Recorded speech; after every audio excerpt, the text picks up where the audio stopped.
Hey everyone, in this video we're looking at Christmas Carol, focusing specifically on context and making it as easy as possible. So, this novella was published in 1843 during Victorian England and the Industrial Revolution. Here, cities were growing quickly, and whilst factory owners became very wealthy, many working class families lived in terrible conditions.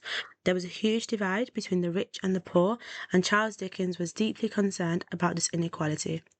So, in 1834, the government introduced the Poor Law Amendment Act. This meant that poor people could only receive help if they entered workhouses, and conditions were deliberately harsh to discourage people from asking for help.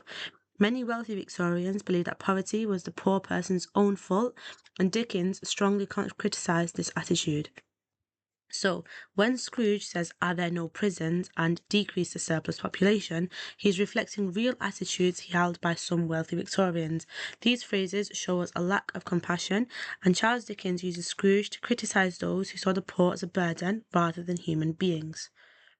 Charles Dickens's views on poverty were personal. So when he was a child, his father was imprisoned for debt, and he had to work in a factory, which he found humiliating and traumatic.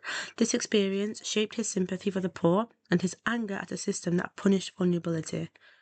So why use ghosts? So Victorian readers are fascinated by ghost stories, especially at Christmas time. Dickens uses the supernatural to make his message dramatic and memorable. So the ghosts are not just frightening, they also act as moral guides. And this makes the novella entertaining but also deeply educational.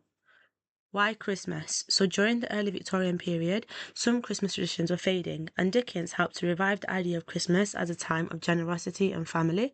By setting the story at Christmas time, he reinforces themes of kindness, forgiving, and social responsibility, which we'll look at in later videos.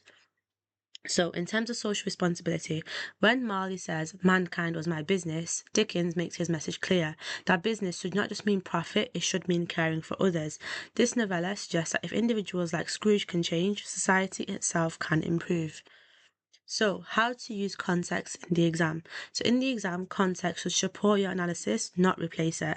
For example, you could say, Dickens criticizes wealthy Victorian attitudes towards poverty through Scrooge's harsh language.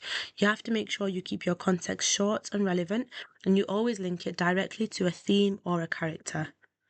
The core context in one sentence of this novella. So if you remember one thing, remember this, that Dickens wrote A Christmas Carol to challenge selfish attitudes and promote compassion, and that idea underpins the entire novella, as we will see.